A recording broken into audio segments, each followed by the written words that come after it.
The spotlight always felt like home, but tonight was different. Standing at the podium of Mobile's annual charity gala, my hands trembled as I gripped the microphone. The sea of expectant faces before me blurred into a glittering mass of evening wear and polite smiles. I'm Kennedy Matthews, and after 20 years in Hollywood, you'd think public speaking would be second nature. 3 years ago, I met a young man living on the streets. I began, my voice steadier than my nerves. He'd been thrown out for being who he was. That night changed everything I thought I knew about privilege and identity. The words caught in my throat as I spotted her in the crowd, an Asian American woman in a perfectly tailored black suit, her dark eyes fixed on me with an intensity that made my skin tingle. The rest of my speech flowed like a well-rehearsed script, but I couldn't shake the magnetic pull of those eyes. When the applause died down, she was the first to approach the stage. "Miss Matthews," she said, extending her hand, "I'm Nora Chen. Your words about LGBTQ youth homelessness, they resonated deeply." There was something in her voice, a hint of personal pain, perhaps, that made me hold her hand a moment longer than necessary. "Please call me Kennedy," I replied, noticing how her black hair caught the chandelier light. "Are you involved with the foundation?" "I want to be," she said, pulling out a business card with practiced elegance. "I have experience in event planning, and I'd love to help organize future fundraisers." Her confidence was captivating, but there was vulnerability in how she fidgeted with her sleeve cuff. That's how we ended up having dinner at a quiet restaurant overlooking Mobile Bay, long after the other guests had departed. The way she spoke about her passion for advocacy work made her whole face light up. "It's not just about providing shelter," she explained, gesturing with her fork. "It's about showing these kids they're worthy of love." "You speak from experience?" I ventured, watching her pause mid-bite. She set down her fork, meeting my eyes with a mix of caution and trust. "Let's just say I understand what it's like to feel different." The moment hung between us, heavy with unspoken understanding. As the evening wore on, our conversation drifted from professional to personal. She told me about growing up in San Francisco, her failed attempt at medical school, and her journey to finding purpose in helping others. I found myself sharing things I'd never told anyone. My doubts about the artifice of Hollywood, my lonely nights in vast hotel rooms, the emptiness of relationships that felt more like business arrangements. When our fingers brushed reaching for the wine bottle, neither of us pulled away immediately. The touch sent an unfamiliar warmth through my chest, a feeling I'd spend many sleepless nights trying to understand. "I should get going," she said finally, though her eyes suggested reluctance. "Early meeting tomorrow." Outside, the Mobile night air was thick with jasmine and possibility. "I could use someone like you on my team," I said impulsively. "Would you consider being my personal assistant?" Her smile held a hint of something I couldn't quite read. "Wouldn't that be complicated?" "Sometimes complicated is exactly what we need," I replied, not fully understanding the prophecy in my own words. As I watched her disappear into the night, I couldn't shake the feeling that my life had just shifted on its axis. What I didn't know then was how right I was, and how that shift would challenge everything I thought I knew about love, identity, and myself. 2 weeks into working with Nora, and everything in my world felt different. The morning routine that once felt mechanical now held an electric anticipation. She'd arrive at my Mobile penthouse precisely at 7, armed with a schedule for the day, and that disarming smile that made my coffee unnecessary. "Your wardrobe fitting is at 9, she announced one morning, barely looking up from her tablet. "The designer's bringing options for the Alabama Film Awards." The way she moved through my space was mesmerizing, confident yet careful, like a dancer marking her steps. "You know I hate fittings," I groaned, watching her organize my schedule with military precision. "They always make me feel like a mannequin." She glanced up, her dark eyes twinkling. "Would it help if I told you I picked out some pieces myself?" The way she bit her lower lip made my stomach flip in a way I wasn't ready to analyze. The fitting turned into an unexpectedly intimate affair. Standing in my home office, transformed into a temporary dressing room, I found myself hyper-aware of Nora's presence. Each time she helped me into a new gown, her fingers would brush against my skin, sending shivers down my spine. "This one," she said softly, adjusting the shoulder of a midnight blue dress. "It brings out your eyes." Her breath tickled my neck, and I watched in the mirror as her hands lingered a moment too long on my shoulders. Our eyes met in the reflection, and for a heartbeat neither of us moved. The designer's voice shattered the moment. Absolutely stunning, Miss Matthews. Days blended into weeks, and our professional relationship developed its own rhythm, punctuated by moments that made my heart race. Like when she'd lean over my shoulder to review contracts, her perfume making it impossible to focus on the words, or how she'd absently touch my arm while talking, each contact feeling like a small electric shock. One night, we were holed up in my study, going through scripts for my next project. The clock had long struck midnight, and Mobile's nighttime sounds filtered through the open windows. Nora sat cross-legged on the floor, surrounded by paper, her usually perfect hair slightly mussed. "Listen to this dialogue," I said, sliding down to sit beside her. "Sometimes the heart knows what the mind refuses to see. It's almost too on the nose, don't you think?" She turned to face me, and suddenly we were inches apart. "I don't know," she whispered.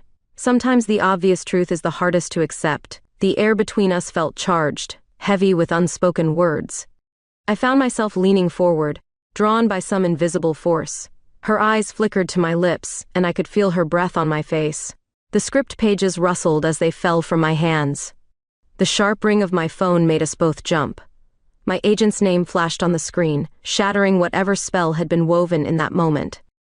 "I should go," Nora said quickly, gathering her things with trembling hands. "It's late, and you have that morning show interview tomorrow." I wanted to stop her, to pull her back into that moment we'd almost shared, but instead I watched her leave, my heart pounding against my ribs like it was trying to escape. Later that night, lying awake in my king-sized bed, I replayed every touch, every glance, every almost moment. The way she looked at me during fittings, how her hands lingered when fixing my collar, the electricity when our fingers brushed over coffee cups and contract papers. I was playing with fire, I knew that. My career, my image, everything I'd built could go up in flames. But for the first time in my life, the thought of getting burned didn't seem like the worst thing in the world. As I drifted off to sleep, I couldn't help but wonder if Nora was lying awake too, thinking about that moment when the world seemed to stop, and everything but us faded away. The dangerous truth was, I was starting to hope she was. The realization hit me while watching Nora organize my closet one lazy Sunday afternoon. She was sorting through my designer dresses, humming softly to herself, completely unaware of my internal crisis. The sunlight streaming through the penthouse windows caught her hair, creating a halo effect that made my breath catch.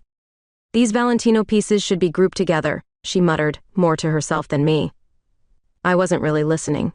Instead, I was mesmerized by the graceful movement of her hands, the way she tilted her head when concentrating, the curve of her neck when she reached for higher shelves. "Kennedy?" Her voice snapped me back to reality. "Are you okay? You've been staring." "Just thinking," I managed, my cheeks warming. "You've brought so much order to my chaos." She smiled, that knowing smile that made me wonder if she could read my thoughts. "That's what I'm here for." But was it? The line between professional and personal had become increasingly blurred. Later that afternoon, my agent James called with news that sent my world spinning. "Did you know your new assistant used to date Christina Morgan?" My stomach dropped. Christina Morgan, daughter of Hollywood's biggest director, known for her string of high-profile relationships with women. What? "It was quite the scandal in certain circles," James continued. "Just thought you should know, considering, well, the rumors." I hung up feeling like I'd been punched in the gut. Not because of Nora's past, though that explained her easy navigation of Hollywood circles, but because of the jealousy that surged through me at the thought of her with someone else. The mobile weather matched my mood that evening, with thunder rolling in from the bay. I was in my trailer on set, running lines for tomorrow's scene, when Nora arrived with script revisions. "Rough day?" she asked, noting my distraction. "Why didn't you tell me about Christina Morgan?" The words burst out before I could stop them. She froze, hand still extended with the papers. It wasn't relevant to my job performance, wasn't it? I stood up, suddenly angry though I had no right to be. "You don't think I should know about potential publicity issues? Is that really what this is about?" Her voice was quiet but firm. Lightning flashed outside, illuminating her face. I stepped closer, my heart racing. "What else would it be about?" "You tell me, Kennedy." She didn't back away. "Why does it really bother you?" The thunder crashed, and something inside me broke. I'm not sure who moved first, but suddenly my hands were in her hair, and her lips were on mine. The kiss was everything. Desperate, tender, terrifying. Her hands gripped my waist, pulling me closer as the storm raged outside. When we finally broke apart, breathing heavily, the world had shifted on its axis. "I've wanted to do that for so long," she whispered against my lips. "Why didn't you?" I asked, still holding her close. "Because you needed to figure it out for yourself." She traced my cheek with her finger. "And because I have my own complications, Kennedy. Things you should know." Another crash of thunder interrupted her, and my phone started buzzing incessantly, a set emergency, the storm threatening our shooting schedule. "We need to talk," she said, stepping back reluctantly. "Really talk?" I nodded, already missing her warmth. "Tonight. After we handle this chaos." As I watched her slip out into the rain, I touched my lips, still tingling from our kiss. Whatever complications lay ahead, whatever truths were yet to be revealed, I knew one thing with absolute certainty: there was no going back to who I was before Nora Chen stormed into my life. The rain pounded against my trailer roof, but for once, I wasn't worried about the chaos. Sometimes the most beautiful things are born in storms, and I had a feeling this was just the beginning of ours. After the kiss in the trailer, everything changed and nothing changed.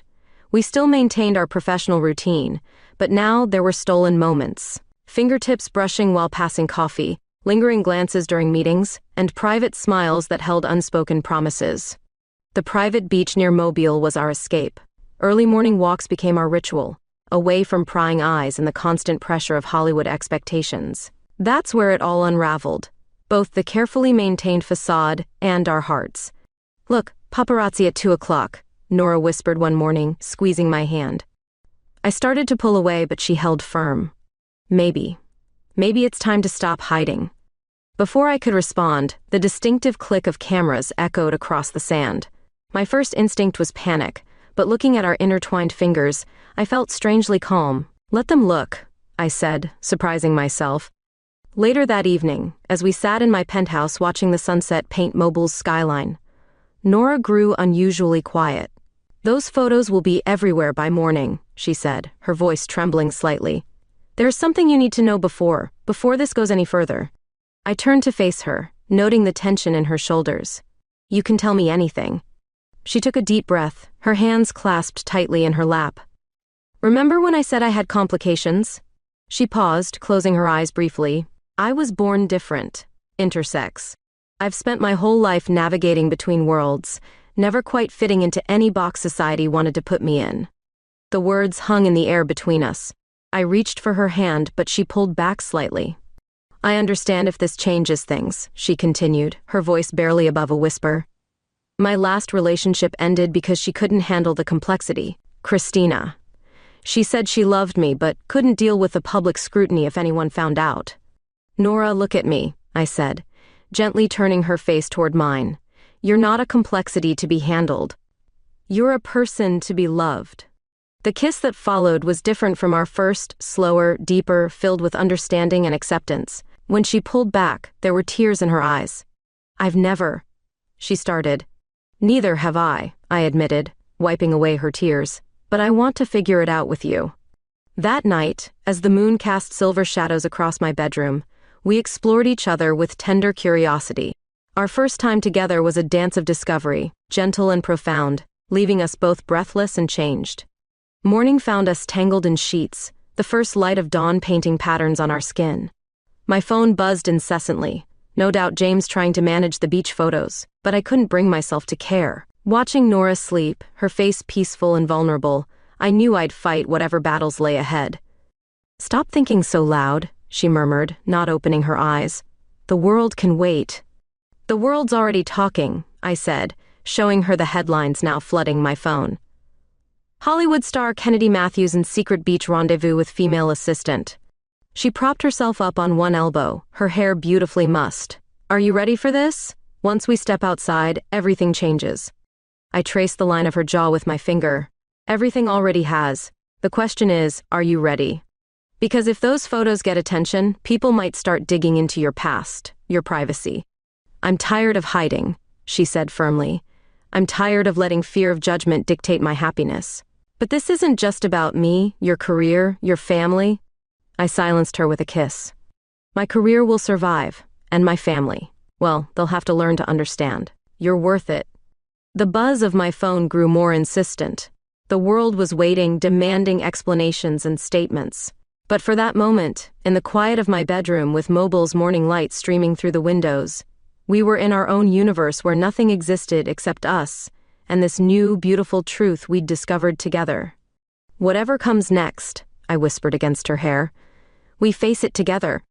She smiled, that radiant smile that had first captured my heart at the charity gala. Together, she agreed, pulling me closer as the morning sun rose on our new reality. The Matthews family estate in Mobile had always felt like a fortress of tradition, but today it felt like a battlefield. Mother sat across from me in the formal living room, her pearls gleaming as harshly as her disapproval.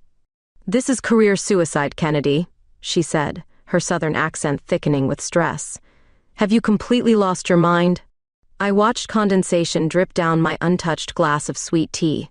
"I'm in love, Mother." "Love?" She practically spat the word. "With your assistant? A woman? Do you have any idea what this will do to our family name?" The antique grandfather clock ticked loudly in the silence that followed. Outside, Mobile's summer heat pressed against the windows like a physical force. "The board of the children's hospital is already questioning your position as spokesperson," she continued. "Your father would be." "Don't." I cut her off. "Don't you dare use Dad against me. He taught me to be true to myself.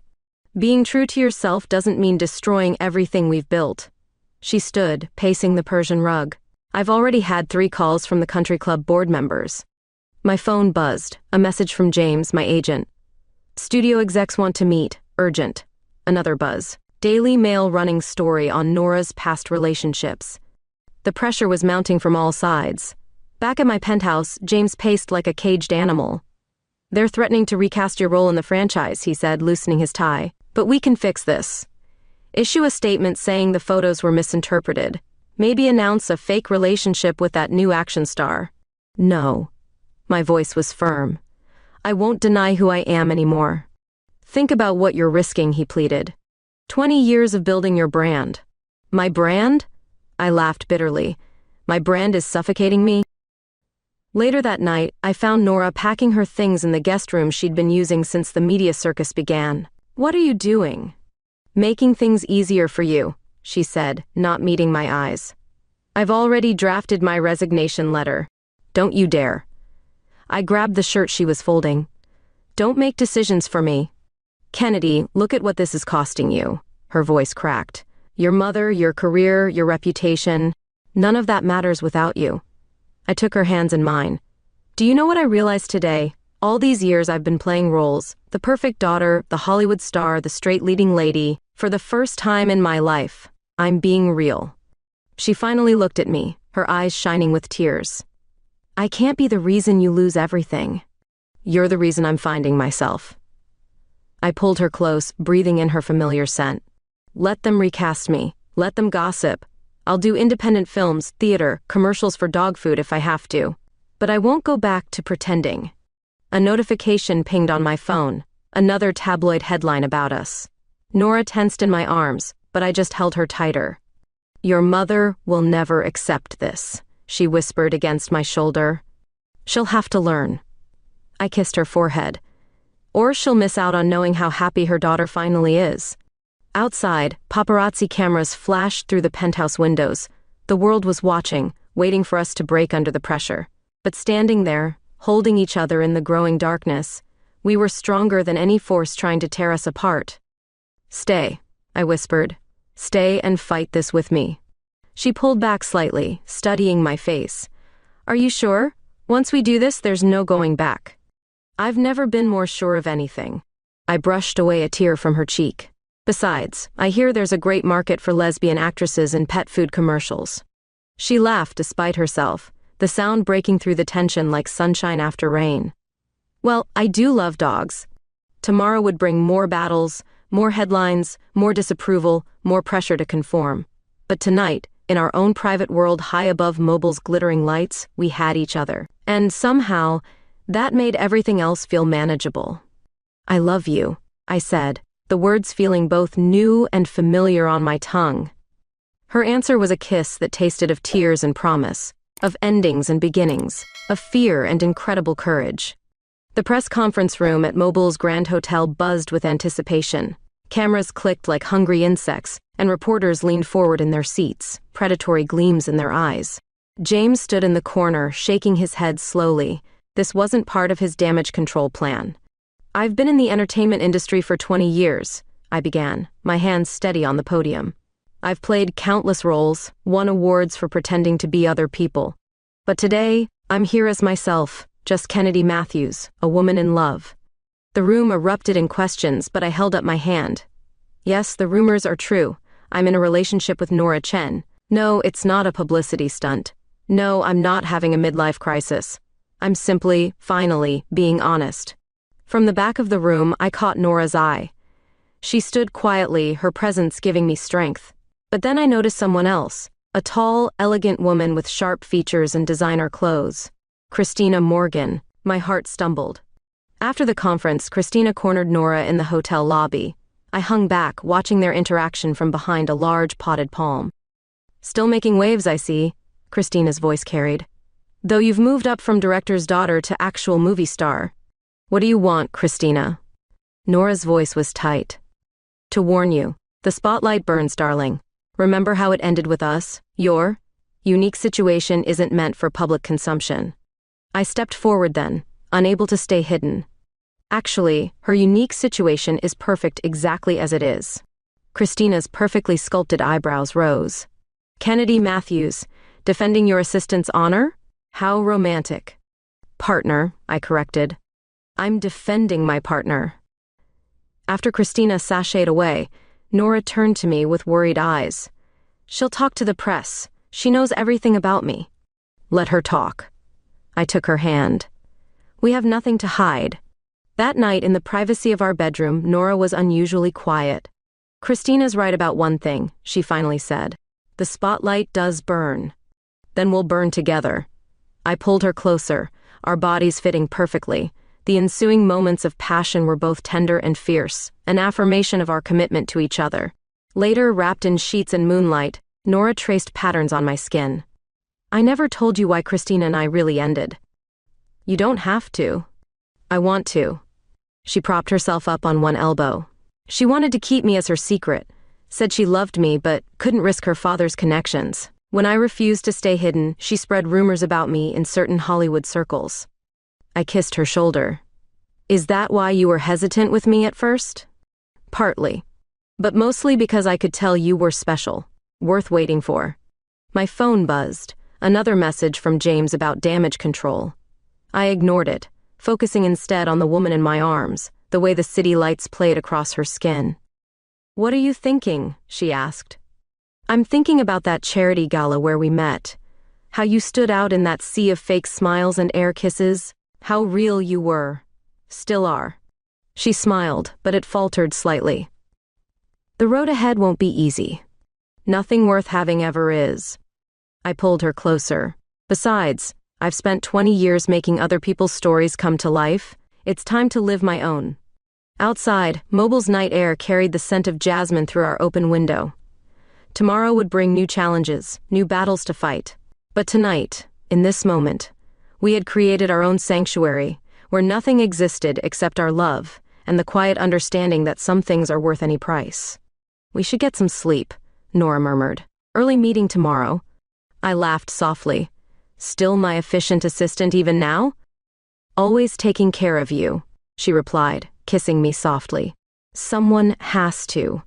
The world could speculate, judge, and theorize all they wanted.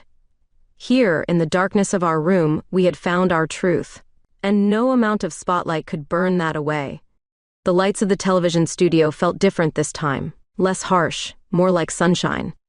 Oprah's familiar warm presence across from me made it easier, but my hands still trembled slightly as I adjusted my microphone. "So, Kennedy," she began, "you've been in the spotlight for decades, but never quite like this. What made you decide to come out now?" I glanced at Nora, sitting quietly in the front row. "Love," I said simply, "the kind that makes hiding impossible." The interview aired live and my phone buzzed constantly with reactions. But one message stood out from Sarah, my younger sister, finally watching my real sister, not just the actress. So proud of you. Mom's watching too. After the show, Sarah burst into my dressing room, her blonde hair flying. That was amazing. And wait until you hear, Mom actually cried during your speech about authenticity. She watched it? I felt my throat tighten. The whole thing. Even asked for Nora's number. Sarah grinned. Speaking of which, where's your better half? Meeting with the network about our youth foundation proposal. I smiled, remembering how passionate Nora had been during the planning sessions. Later that evening, I found Nora in our new apartment, surrounded by moving boxes. We'd decided to make a fresh start in a place that was ours, not just mine. The mobile skyline stretched out beyond our windows, familiar yet somehow new. How did the meeting go? I asked, helping her unpack kitchen items. They want to do a documentary series about LGBTQ youth. Her eyes sparkled with excitement. Following their stories, showing real experiences. They want us to executive produce. I pulled her into a hug, spinning her around. That's incredible. There's more, she said, pulling back slightly. Your mother called me. My heart stopped. And? She invited us to Sunday dinner. Nora bit her lip. She said, and I quote, "It's time I got to know the woman who brought my daughter back to life." I sat heavily on a nearby box. Are you serious? She even asked about my favorite dessert. Nora laughed. I think she's trying, Kennedy, really trying. The doorbell rang, Sarah, arriving with housewarming champagne and Chinese takeout. As we sat on the floor among half-unpacked boxes, sharing stories and dreams, I felt a completeness I'd never known before. To new beginnings, Sarah raised her paper cup of champagne. And family, Nora added, squeezing my hand. The evening dissolved into laughter and plans. Sarah insisted on helping decorate, though her taste in art was questionable at best. We argued playfully about paint colors and furniture placement, like any normal family. When Sarah left, Nora and I stood on our balcony, watching the stars appear over Mobile Bay. Remember when you were worried about losing everything? I asked. Seems like a lifetime ago. She leaned back against me. Instead, we gained so much more. Speaking of gaining, I hesitated. The adoption agency called. They want to meet with us next week. She turned in my arms, eyes wide. Really? They're considering us?